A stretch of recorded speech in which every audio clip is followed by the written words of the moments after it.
everyone. Welcome to From Risk to Ready, developing a safety plan for your business. What you need to know to create a culture of safety. This is part of the 2025 lecture series brought to you by the Supportive Services Program of the South Dakota Department of Transportation's DBE program. I am Trish Moreno. I'm one of the consultants here on the business services team at Project Solutions, Inc.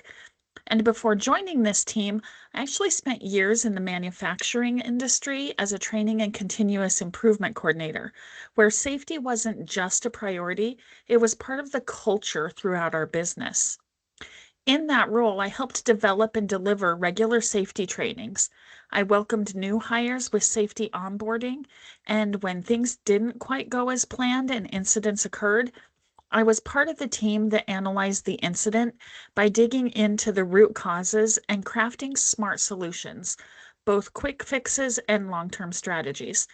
So really, I've seen firsthand how a strong safety program can truly contribute to the culture of a business and a team.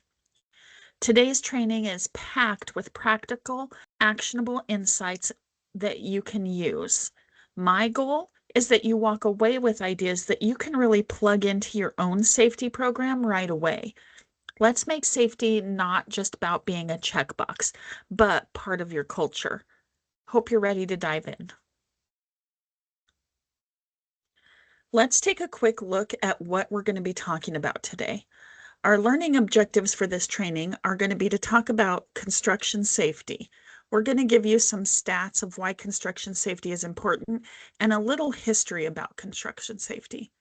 We're going to talk about workers' rights. What are those? Where do we get those? OSHA standards. Developing an effective safety management program and system. What are the roles and responsibilities of managers and supervisors within the safety program? We'll talk a little bit about mental health education, and then reducing workplace injuries. We'll look at some case studies of things that companies have actually implemented to reduce their workplace injuries. And then we'll tie it all together on how you develop a culture of safety within your business. So let's start off by looking at some facts and statistics about construction safety. Construction is a major contributor to the U.S. economy. It provides over 8 million jobs, including over 30,000 jobs just here in the state of South Dakota. According to the Bureau of Labor Statistics, construction work accounted for 21% of all workplace-related deaths in the U.S. in 2023. However, it only counts as about 4.9% of the complete U.S. workforce. Workers in the construction occupations had the highest number of fatalities at 1,075 in 2023, and that surpassed all other industry sectors. Falls, slips, or trips were the cause of 423 of these fatalities, accounting for 39.2% of all construction-related deaths. Now let's take a look at a brief history of construction safety. Although the concept of construction has existed as long as humans have, the concept of construction safety has only been around for the last few hundred years. Soon after the Civil War ended, construction employers started purchasing insurance policies to protect them in case injuries occurred at the job site. They even raised wages to get more qualified workers. Some safety policies were put in place, however, they were rarely enforced. In the early 1900s, about one person died every day from a construction accident. In 1910, the Workers' Compensation Law was passed, and that gave workers the legal rights to receive compensation for missed wages and medical bills when they were hurt on the job. That also started increasing safety measures at work. In the 1930s, the first mandatory safety measures were put into place during the construction of the Golden Gate Bridge. PPE was required to be worn, and nets were placed below the workers in case of a fall. Those regulations dramatically decreased the number of fatalities compared to other projects during that time, but many others followed in suit after those measures were implemented. In 1970, the Occupational Safety and Health Act was passed. This required businesses to enforce strict health and safety measures for their employees and provide adequate training. OSHA allows safety inspections to be conducted on a regular basis. And since that act was passed, injury and fatality rates have decreased significantly. Today, technology has improved and it continues to improve, so safety in the workplace is only going to continue to get safer for the worker. So what is construction safety? Construction safety is a principle adhered to and enforced by construction safety managers. It is the result of safe equipment usage, worker protection from hazards, regular site inspections, and risk assessments. A comprehensive safety program is one that adheres to and contains rules, safeguards, and regulations. So what does that mean? For rules, that means adhering to safety rules. It's not just a recommendation, it's a fundamental requirement for protecting lives and ensuring the success of every project. Different processes have different rules, and it's important as a leader and manager to know what those rules are and make sure your team is following them properly. Safeguards, steps that can be taken to make a task inherently safer. This can be done in a lot of different ways depending on the activity, and many of these safeguards are employed by best practices. People have done it before us, maybe have gone through some difficult times and came out with technologies or processes, so we want to make sure that we're capitalizing on that previous experience whenever possible. And then lastly, regulations. Health and safety regulations apply to every single industry. There are also additional regulations that may apply specifically to construction or to different projects. And some examples are going to be like PPE regulations. Others are going to apply to the type of work that you're doing or a specific task that you're carrying out, such as confined spaces. Some of them are also going to have specific training, specific specialties, or licenses. So why is construction safety important? Your number one priority as an employer should be keeping your workers and yourself safe. No work is ever more important than a life. Your team is your business. Safe environments ensure better performance and retention. A strong construction safety program not only prevents dangerous accidents from occurring, but it also teaches workers how to avoid dangerous situations and how to react to them. That's a good thing because there can also be significant economic repercussions from a lacking safety program. A strong safety program can mitigate costs associated with safety incidents, prevent project delays and investigations, and avoid cash flow and project disruptions from a safety mishap. And lastly, construction workplace safety establishes a mindset of safety for ourselves and each other, and it reinforces the importance of situational awareness. Every set of eyes on a job site is an opportunity to identify and prevent something bad from happening. Your frontline workers and supervisors are your first line of defense to prevent any kind of safety mishap from occurring in the first place. So how does employee safety improve a workplace? Ensuring employee safety in the workplace has several benefits that contribute to a healthier and more productive environment. Increased productivity. When employees feel safe and secure, they can focus on their task without worry. A safe work environment leads to better concentration, fewer distractions, and ultimately higher productivity. Employee wellness. Prioritizing safety promotes the well-being of both employees and employers. Healthy employees are more likely to perform at their best and experience fewer health-related disruptions. It's also worth noting that unhealthy employees also leads to increased company costs, more sick days, overhead costs, and schedule changes. It is in your best interest as the owner to genuinely care about the health of your team. Reduced accidents. A safe working environment significantly lowers the occurrence of accidents.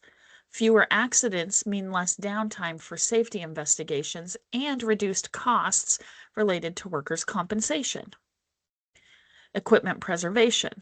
Addressing safety comprehensively also involves maintaining equipment. By preventing damage or wear, you can really save costs on equipment replacement and repair. And then finally, boosted confidence. When employers demonstrate genuine concern for employee safety, it really fosters a sense of trust and confidence. Employees who feel protected are more likely to be confident and comfortable in their workplace.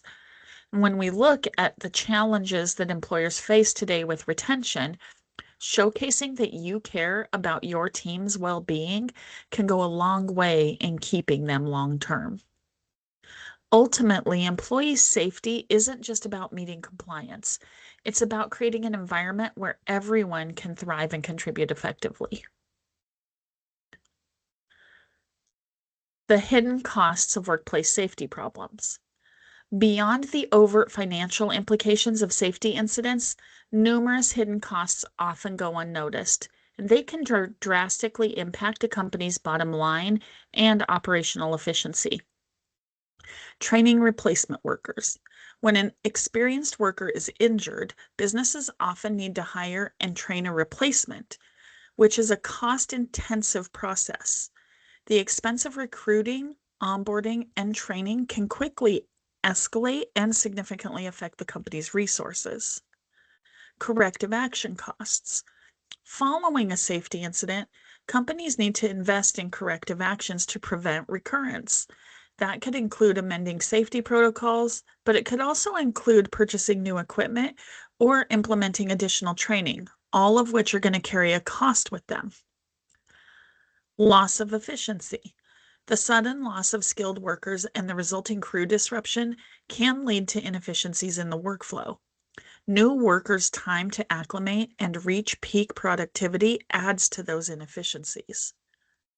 Equipment repairs and downtime. Workplace accidents often result in a damaged machinery or equipment, necessitating repair or replacement. But moreover, the downtime resulting from those incidents can result in lost production time, negatively impacting the company's output and delivery schedules. Delivery delays. Safety incidents can lead to unplanned work stoppages, resulting in late deliveries. These delays can affect the company's reputation, could compromise your customer relationships, and even result in lost business opportunities. Taking it a step further, if you can't meet your contractual obligations, what kind of financial effect does that have on your company? And then lastly, lower morale and higher employee turnover. Workplace accidents can drastically affect employee morale, especially if workers feel like their safety is not a priority for the company. This can lead to higher turnover rates, adding to the costs of recruitment, training, and lost productivity. So while the direct financial costs of workplace safety incidents are significant, it's the hidden costs that are equally impactful. Therefore, as a business, you need to view safety as more than a regulatory requirement. It needs to be a fundamental aspect of your operations and culture. We're not just checking a box. We're instilling a process to make sure that we're preventing risks as much as possible. Now let's look at workers' rights. Under federal law, every worker has the right to a safe and healthful workplace. OSHA ensures these rights are protected. So here's the key rights workers have under OSHA. The right to a safe workplace. Employers must provide a workplace free of recognized hazards. The right to receive safety training. Training must be provided in a language and vocabulary that workers understand. The right to request an OSHA inspection. Workers can confidentially request an inspection if they believe unsafe conditions exist. The right to report hazards without retaliation. It is illegal for employers to retaliate against workers who report safety concerns. The right to access safety records. Workers can review records of work-related injuries, illness, and exposure to hazardous substances. The right to use required safety equipment.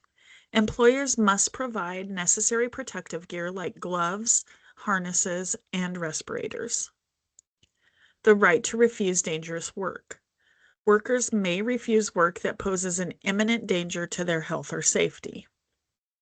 To look more into the OSHA workers' rights, I've included a QR code that you can scan here, and that'll take you directly to the OSHA workers' rights website. So speaking of OSHA, let's look at some of the standards.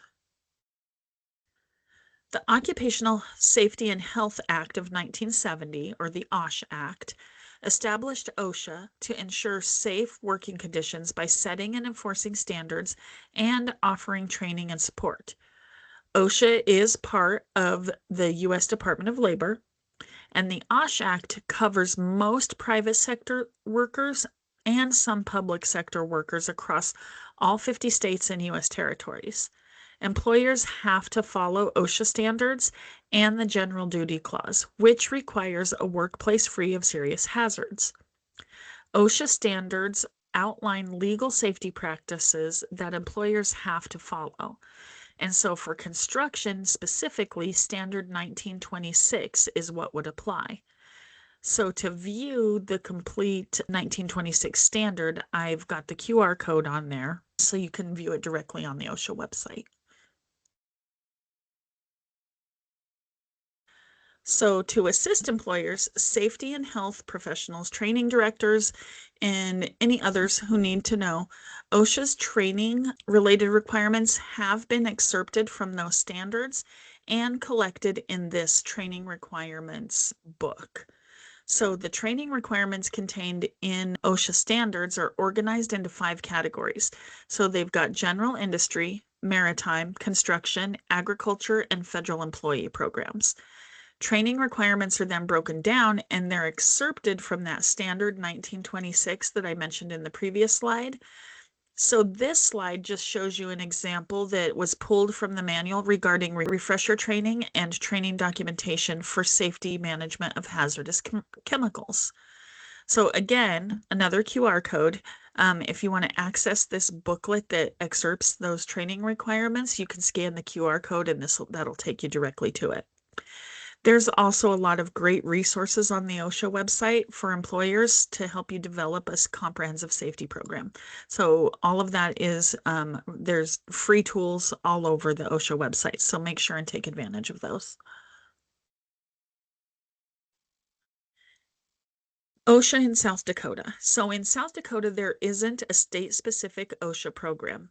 Instead, the state falls under the federal OSHA jurisdiction, which covers most private sector workers. Employers can request consultations from the state agency to identify hazards and ensure compliance with OSHA standards. So the OSHA office for South Dakota is actually based in Sioux Falls, and the link on the slide will take you to that website. Additionally, the South Dakota Safety Council provides resources and training to help protect workers and understand their rights under OSHA. OSHA training is also available to enhance workplace safety. So again, the link is here in the slides for the South Dakota Safety Council. Developing an effective safety management program and system. Guidelines for developing the program. The good news is you don't have to be a PhD in safety management or have 30 years of experience to lead a sustainable and effective safety program. No one can completely eliminate the risks on a construction site, but a data-driven construction safety management program can reduce them to an absolute minimum. When safety is really interwoven into the core principles of a given company, and those principles are then reflected through daily use and formal protocols, an effective safety management program can really do wonders for your company. Part of that, though, comes from building a program that works for the specifics of your business and then practicing its tenets every day. The more safety habits become ingrained into your regular operational norms, the fewer accidents and incidents you're going to need to respond to. So let's take an overview look at the steps for developing an effective safety program, and then we'll go into detail about each one. So first, you want to outline the needs of your business, safety program goals, and training objectives. Then review federal, state, and local compliance standards. Identify the potential risks and hazards. Discuss emergency action or contingency plans. Define the important roles and responsibilities and establish communication channels. Provide information on hazardous material handling and other site-specific health and safety provisions. Develop a safety training guide. And then lastly, share the program with the team and implement monitoring tools. Now let's take a closer look at what each of these mean. So outline program needs, goals, and objectives. It is your responsibility to provide your team with a comprehensive safety program designed to meet organizational goals and objectives. Never assume that your employees know what a safe and an unsafe act is. And remember that safety is everyone's responsibility. Review federal, state, and local compliance standards. Companies need to be familiar with federal, state, and local compliance standards and regulations in their industry so that you can ensure that you're operating in a safe and legal manner. Additionally, OSHA compliance is required when it comes to safety standards, especially in the construction industry. OSHA provides a very strong barometer to gauge the strength and merits of your construction safety management plan.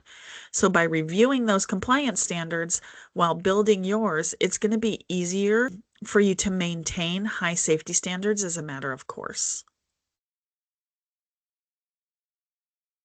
Identify risks and hazards.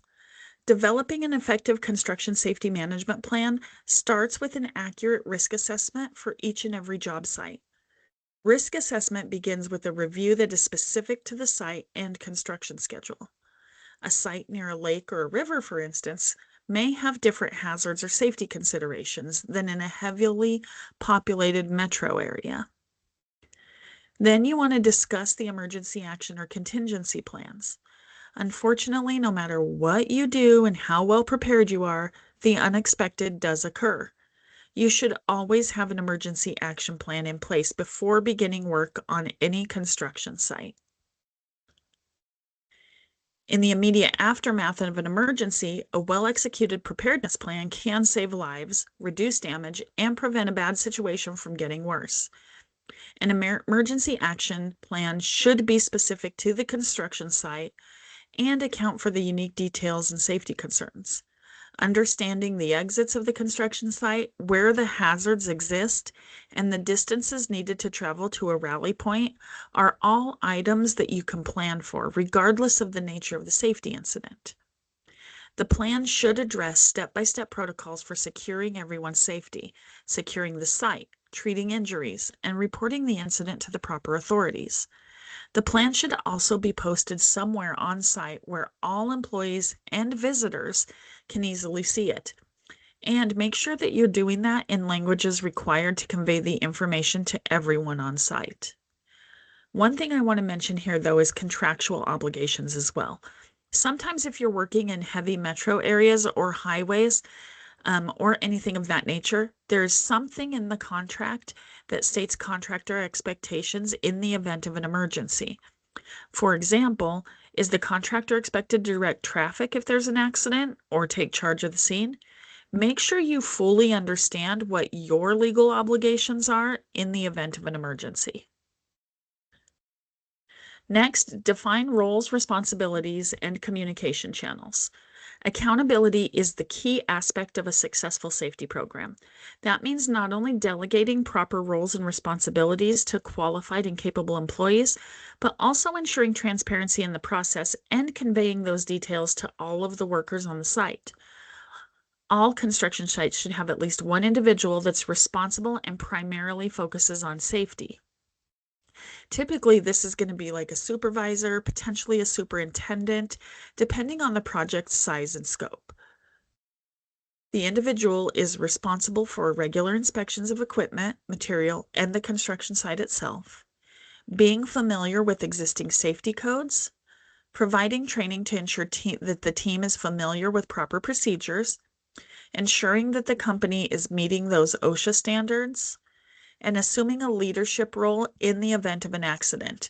They want to be able to administer first aid, secure everyone's safety, report the incident to the authorities, as well as execute the other steps that are laid out in your safety management program. Provide information on hazardous material handling. Not every construction site uses hazardous chemicals or other dangerous materials, but those that do need specific protocols dedicated to them. OSHA has very specific HAZCOM, or hazard communication rules. Defining those means by which employers are to alert their workers of the dangers and the safety steps associated with hazardous materials. HAZCOM entails a number of specific steps that are designed to minimize or eliminate any chances of an accident. That includes labeling containers, providing instructions on first aid, and outlining emergency procedures. These measures also take into an account eye wash stations, chemical showers, providing access to safety data and history, and including safety training programs to educate workers on proper handling procedures. Construction sites and projects come with risks and hazards that are unique to each site, each job, and even each task. So a safety management plan can't practically account for every single possible contingency. But yours may be required to address site-specific provisions dependent upon the circumstances and the type of site that you're working on. Develop a robust safety training guide. While a construction safety management program can be comprehensive, it really doesn't do you any good, and it serves little purpose if your employees aren't properly trained to follow it. So a safety training guide is an effective tool that covers general safety issues, processes, and overviews of key aspects of any construction site. Safety guides should include SOPs for routine operations, emergency processes, emergency contacts, and additional resources applicable to performing work functions safely. So make sure that you're developing that tool for your business. And then lastly, you want to share the program and implement monitoring tools. You need to be transparent and clear with your explanation of the safety program when you're showcasing it to your team. Be sure to encourage a strong culture of incident reporting so that you can create a safer workplace and identify ways for your company to improve the workplace environment. When an incident does occur, the program should be designed to have a quick response method to relay messages to your employees and avoid further mishaps or recurrence. As an employer, it's your responsibility to instruct your workers on how to perform in a safe and healthy manner before they start working. Safety training is an integral part of the employee onboarding process, but it also requires regular refresher courses for compliance and effectiveness. Refresher courses help reduce complacency, and they keep employees up to date on safety protocols and changes in equipment, materials, and roles. So incorporated in an effective safety management system. A safety management system is a tool or a series of processes that really support and maintain your safety program. Safety management systems can really streamline your company's safety program drastically. And those systems range in services and cost, and the decision to purchase an additive system tool is kind of a unique decision for each company. For a lot of smaller companies, most of the tools available can be created internally and relatively easily. Excel is a powerful application for data tracking, and you can use that to track dates of training, inspections, as well as the status of reports and filings. The important thing to consider when you're building an in-house safety management system is that you also want to make sure that you have a checks and balances system so that you can ensure that your information is being updated and accurate. That means developing a functional position within your organization that's actually responsible for updating and tracking the safety management system. You need to develop expectations for the position, create a job description, even if it's not a new hire. Decide who this individual reports to and what the supervisor's responsibility is in regard to the system. And then assign responsibility in your organization for accountability and follow through. You want to avoid taking the time to develop trackers and tools only to have them fall by the wayside in a couple of weeks or months after you've got finished putting all that time and effort into developing them. A strong and effective safety management system is going to include safety training and certification scheduling and tracking, inspection and audit tracking and management, incident data accumulation, observations, safety meeting agendas and notes, and data analytics. Roles and responsibilities of managers and supervisors. So management provides the leadership, vision, and resources needed to implement an effective safety and health program. Management's role in safety includes communicating commitment to the safety and health program, defining program goals, allocating resources, monitoring performance, and upholding accountability. How do we do that? So for communicate your commitment to the safety and health program, how to accomplish that?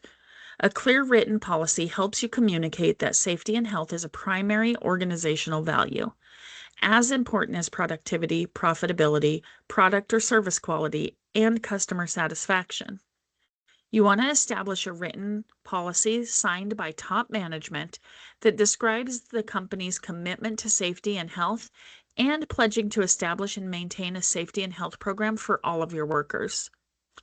Communicate the policy to all workers and relevant parties, contractors, subcontractors, staffing agencies, even temporary workers on your job sites, your suppliers and vendors, any other businesses. If you happen to be in like a multi-tenant building, you want to make sure everybody is aware of your safety policy and practices.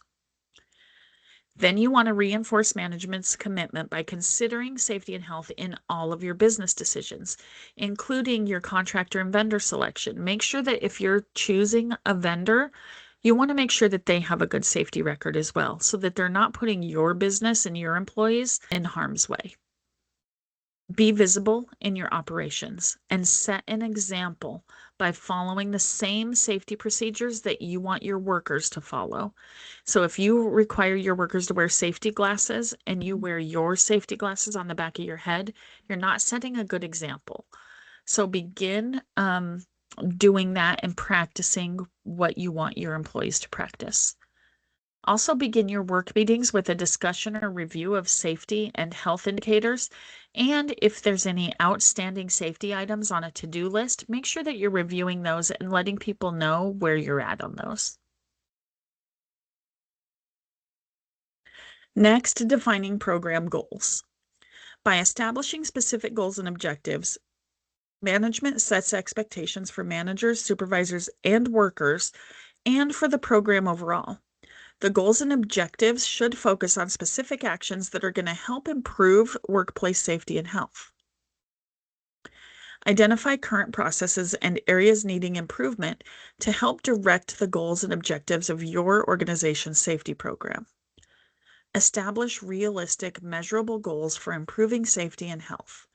Goals emphasizing injury and illness prevention should be included rather than focusing on injury and illness rates.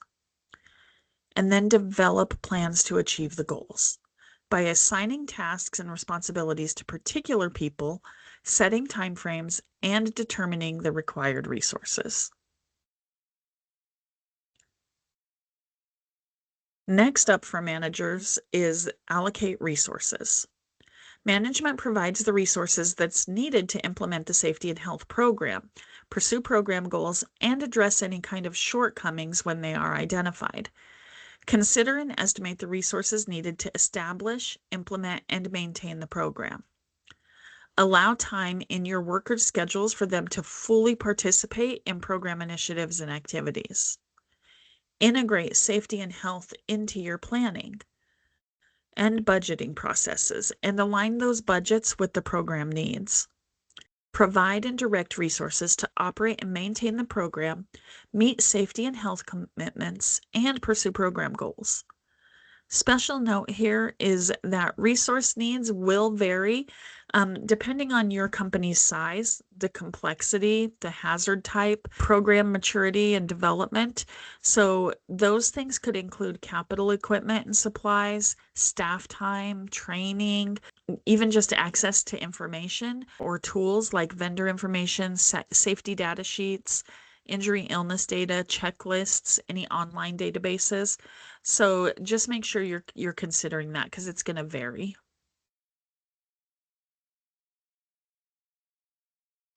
Next up in the management's role is monitoring performance and upholding accountability. Management leads the program effort by establishing roles and responsibilities and providing an open, positive environment that's going to encourage communication about safety.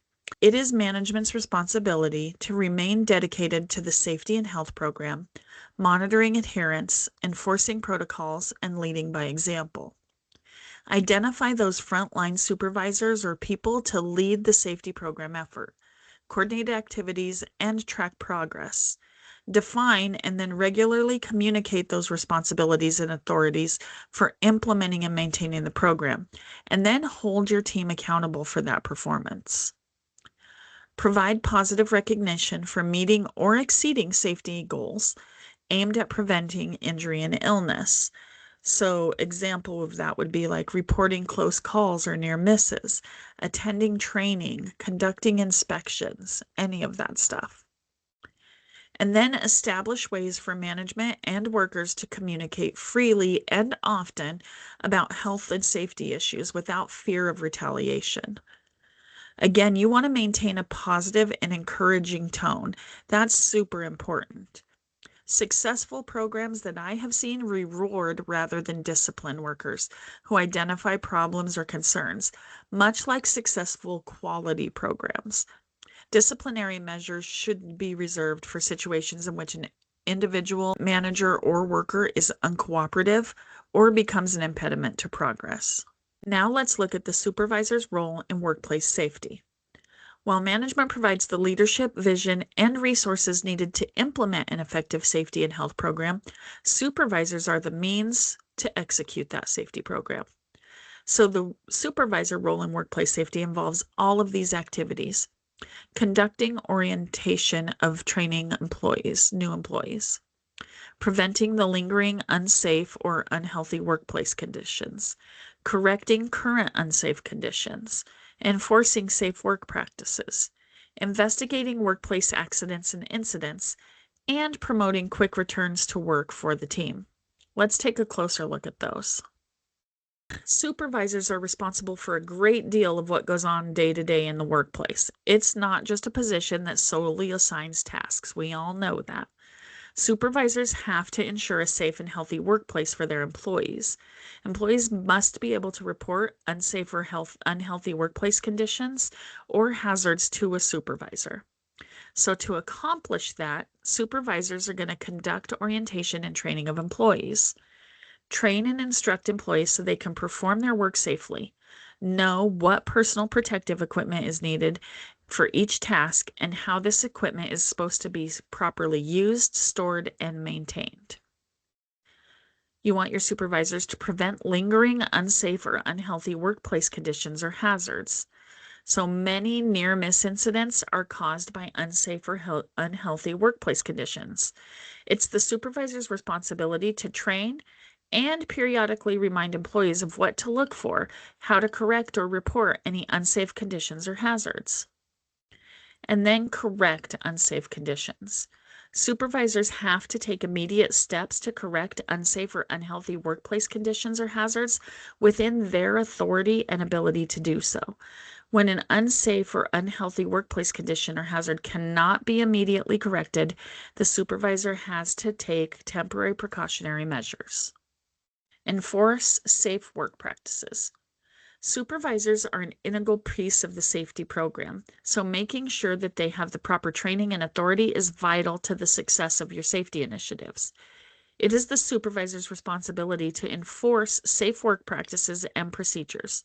Failure to do so is an invitation for accidents to occur. Workers must be encouraged to identify any unsafe workplace conditions or hazards. Investigate workplace accidents. Supervisors are responsible for conducting accident investigations and for ensuring that any injuries are reported as required by any federal, state, local, and company requirements. And then finally, promoting a quick return to work. Employees must be encouraged to return to work as quickly as possible. The longer an employee is away from work, the less likely they are to actually return. So when possible, light or limited duties should be identified and considered to assist in returning that employee to the job. Next, we're going to look at mental health. Mental health is a crucial aspect of overall well-being, and it significantly impacts workplace safety. There has been a definite shift in how our society views mental health for the better, but there's still a lot of work that needs to be done, especially in the construction industry. Mental health care too often falls to the wayside. In this section, we're going to look at some key actions and recommendations for promoting mental health education in the workplace. Employers have a unique ability and responsibility to encourage and maintain a culture of well-being in the workplace. Employers can take action to identify, engage, and support their employees who may be experiencing any kind of mental health issues. It's important to know the limits of what you can handle and when you need to involve a professional. Assisting others is taxing on you personally, and just like on an airplane, you should take the oxygen first so that you can prepare yourself to help others. The National Safety Council has some great resources on managing mental health in the workplace. So I actually encourage you to familiarize yourself with that and what they offer. You can do that by using the QR code on the screen. So let's break down some elements of managing mental health in the workplace. Leadership and management's involvement. Like I said at the beginning of this training, it starts from the top. Leaders, managers, supervisors all play a pivotal role in supporting employee mental health. Prioritizing mental well-being involves preventing mental distress, providing support to employees experiencing it. Training your leaders to care for their team, recognize signs of mental distress, and foster a compassionate environment is essential. They need to understand how important mental health is to you. Human resource policies and programs. Human resource departments should develop robust, clear policies, programs, and procedures to prevent mental distress. These policies should also outline how to support your employees who are facing mental health challenges. If your company is smaller and you don't have an HR department, these responsibilities need to be absorbed into a management's role. Employee education and awareness. Providing education on mental health and mental well-being is crucial. Employees should be aware of available workplace resources, support systems, and relevant policies. Increasing awareness reduces stigma, and it encourages early intervention. What's important here, again, is not checking a box. Mental health training needs to be taken as serious as any physical safety training. Cost considerations. Employers spend an average of over $15,000 per year on employees experiencing mental distress. Investing in mental health treatment is going to yield positive returns, improving both mental health and productivity. Again, your companies are most likely not averaging $15,000 a year in mental health treatments, but there is a cost to an employee who is not able to fully engage and connect with their work or surroundings. They can become a danger to themselves and to others. So, resources and tools. The National Safety Council does offer materials, consulting services, and additional resources to support mental health initiatives. Remember, just as we prioritize our physical safety, prioritizing employee mental health is equally essential. When we foster a supportive environment and provide education, we can really create a workplace that promotes well-being for all of our employees. What can we do?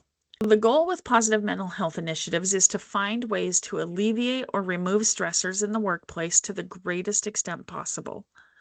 You want to build coping and resiliency supports and ensure that people who need help know where to turn. Reducing workplace stress benefits everyone across an organization. In fact, the World Health Organization estimates that for every dollar that U.S. employers spend treating common mental health issues, they receive a return of $4 in improved health and productivity. A lot of companies incorporate an hour of exercise into their workdays so that their employees have dedicated time to maintain their health. So what can you do? Employers can make a difference when it comes to helping their staff manage stress. Key things they can do include be aware and acknowledge that people can carry an emotional load that is unique to their own circumstances. They may be experiencing heightened levels of loneliness, isolation, uncertainty, grief, and stress. Some may face additional demands, such as parents caring for children or elderly household members, and those with existing mental health or substance use challenges. Identify factors that are making it harder for workers to get their jobs done and determine if adjustments need to be made. Show empathy. Ensure workers know that A, they are not alone. B, their employer understands the stress they are under. C, there's no shame in feeling anxious. And finally, asking for help is important.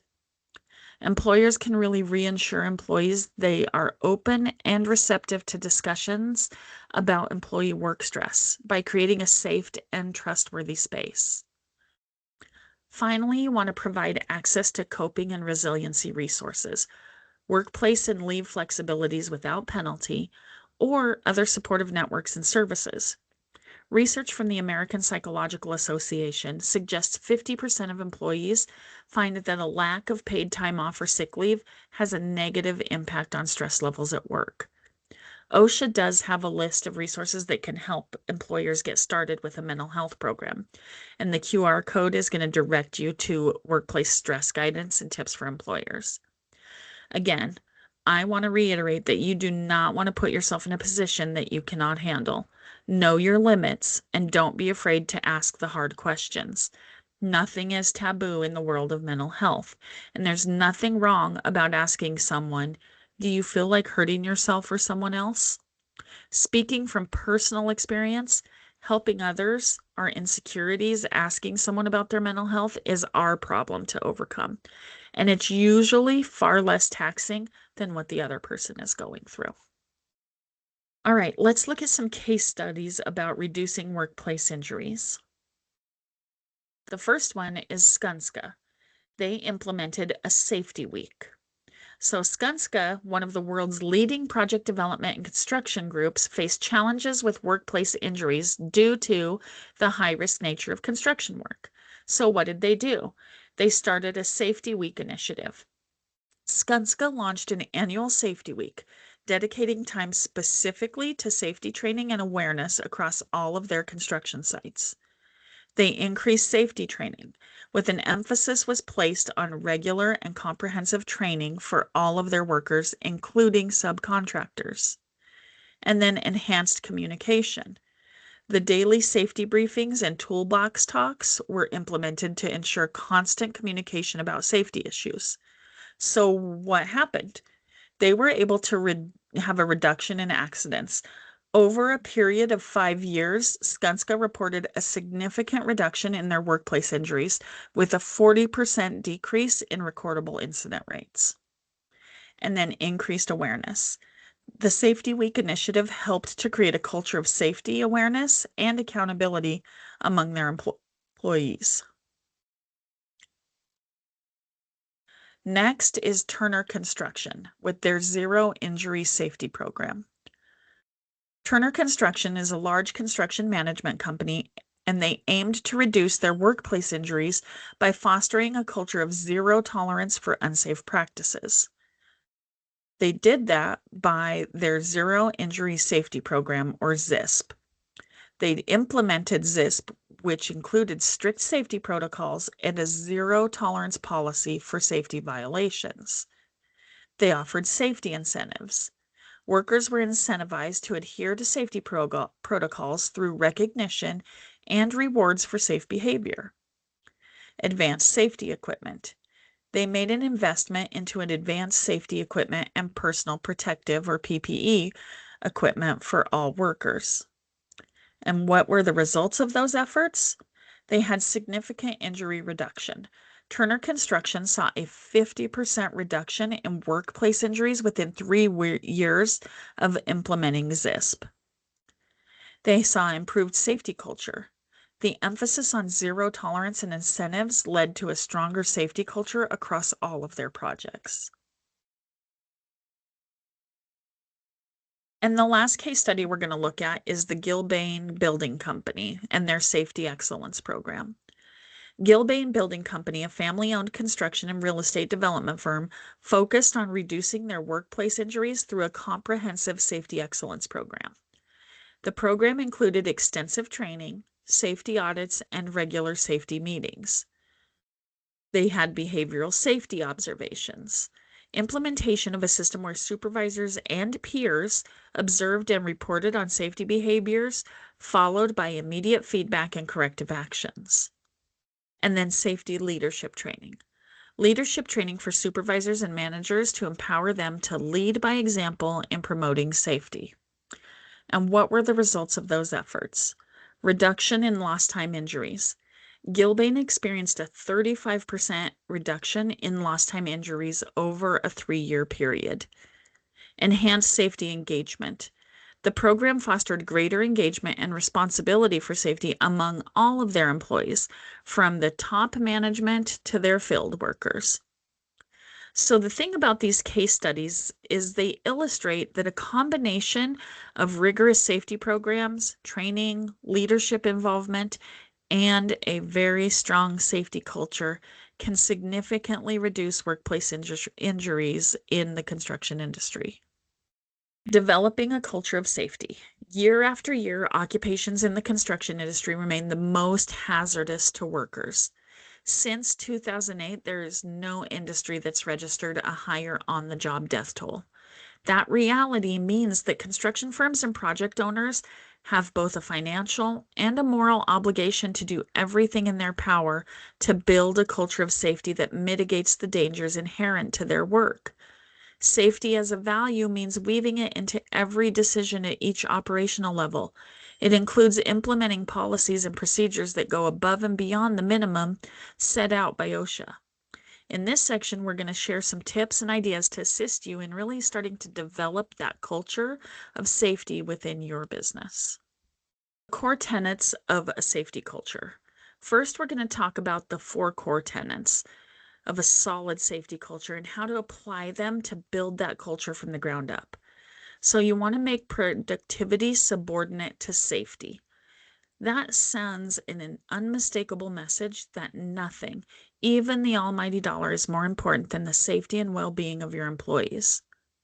Start by rewarding employees and managers who sustain high productivity safely while admonishing those that don't, even if their overall productivity levels exceed their safer counterparts.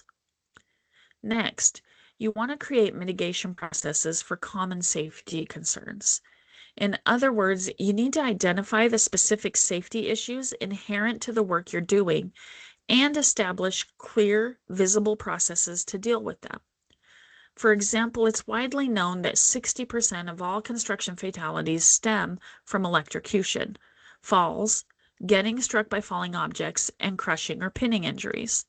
So you want to establish processes to prevent those injuries. Example, there's multiple measures you could implement to prevent falls, such as conducting fall risk assessments, supplying the latest safety equipment, staging surprise best practice inspections, offering regular employee training. By creating individual mitigation processes for each applicable safety issue, you can embed a safety mentality at all levels of your company. Next, you want to enforce safety accountability at all times. A zero-tolerance safety accountability standard means letting every employee know that unsafe behavior is unacceptable, even if the employee only puts themselves at risk through their actions. The bottom line is that every worker has to know that their job is contingent on their willingness to observe all safety regulations at all times. This is often a difficult thing to do, especially with extreme labor shortages that are faced by companies all over the country today. However, in the long run, an employee who refuses to observe safety regulations may not be worth employing. Lastly, you want to invest in the latest safety equipment. Construction companies that want to establish and build a safety culture have to put their money where their mouth is and invest in the latest safety equipment for workers. Nothing tells your employees that you take safety seriously more than equipping them with everything they need to stay safe. Every dollar you spend to prevent a worker from undue risk is a dollar well spent and a building block in your new safety culture. All of these safety culture tenets will simultaneously improve your business's safety performance while placing safety front and center in the mind of every employee. Now let's look at some specific actions you can take that's going to help build your safety culture. So you want to conduct pre-construction safety planning. The more you emphasize safety in pre-construction, especially in the bidding phase, the safer your job site will be during construction. In the planning phase for each project, you want to develop a robust safety and emergency plan. In fact, a lot of business owners, developers, and public agencies use safety as a qualification factor during their contractor selection. Form a cross-sectional safety committee. As you move into construction, a safety committee composed of workers, from field laborers to the superintendent, meet regularly to assess specific processes and safety practices, needed training, and revisit the job safety analysis. During routine safety inspections, the on-site or outside safety professional generates construction safety reports to give an overview of the status of risks on the site. Take inspection reports seriously. Leadership teams can maintain a positive safety culture by taking reports from individual workers or safety inspections seriously and mitigating the identified risks. Continuous improvement and ongoing attention to safety maintain a culture that uncovers risks before an incident. And open communication helps build the relationship between managers and workers so everyone feels safe. Underline morale and mental health. Your company's good reputation for safety is going to help you attract and retain the best workers. People prefer to work for companies where safety is a priority. If one worker gets injured, it drags down the morale of other on-site workers. The mental health of workers then impacts productivity, and job site incidents harm morale. An environment that prioritizes worker safety improves morale. Set an example. Leading by example is one of the best ways to communicate a positive safety culture. Messaging about safety is important, but actions often speak louder than words. And when an owner arrives on site and they wear their own safety gear, including a hard hat, high-vis vest, safety glasses, gloves, and safety boots, even if they're just there for a 45-minute walkthrough with an inspector, that really exemplifies to your employees' adherence to procedures for every worker. Conduct regular safety training. Regular safety training is a necessary preventative measure. Conducting ongoing training is vital as the industry is constantly changing. Training can empower workers to take responsibility for their own safety and follow the guidelines that keep those around them safe as well. Providing comprehensive training for all employees is crucial, especially because of the current dynamics of the commercial construction industry workforce. Empower and reward employees. Safety culture should prioritize open communication so that every worker takes ownership of safety and feels free to communicate about hazards and problems they observe. Empowering every employee to recommend improvements is a helpful way to frame this. Offering incentives for reporting instead of punitive responses can help overcome worker reluctance to report hazards. Implementing these activities and practices is going to give you a strong safety culture in your company, ensuring that at the end of the day, your employees go home safe and they feel appreciated. So we've talked about this, and in a smaller, medium-sized construction company, The foreperson may act as the superintendent and the project manager. In addition to being the safety person, they're wearing so many hats. Safety committees may be more of an informal process if you're not a huge commercial operation, but the need still exists to address hazards. With less overhead, quick action is necessary, often by the front line, to stop work and come up with a resolution. A safety culture with open communication is what's going to make that possible. Smaller companies can also talk to their insurance brokers for safety resources, including specific policy examples. Insurance carriers can be strong advocates, especially for smaller companies, to help mitigate risks and improve the safety culture. Again, positive reinforcement supports a safety-conscious mindset. Incentives for attending safety meetings can motivate workers at all levels to participate in these safety measures and initiatives. If a project has had 2,000 reports of unsafe conditions that were taken care of immediately, that can be a milestone to celebrate. Share the success stories and take the lessons to the next project. That pretty much wraps up the content for today. You can lean on any available resources for help and guidance.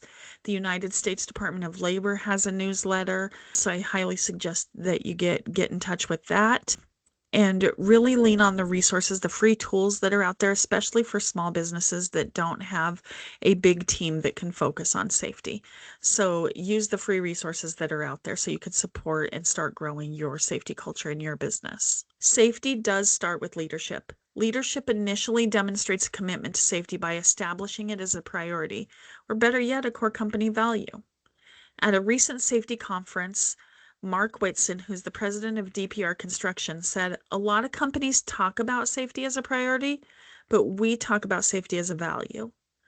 With leadership's commitment to safety, open communication, and setting the best possible example, everyone involved on the job can be on the same page about safety and on their way to a safer, more efficient job site. Again, thank you for watching From Risk to Ready. I hope that you're able to take some of these ideas and strategies we talked about today and weave them into your safety culture. If you could please take just a quick minute to complete an evaluation of this training so that we know where we can improve, we would sure appreciate it. Thanks again for joining in, everyone. Have a great rest of your day.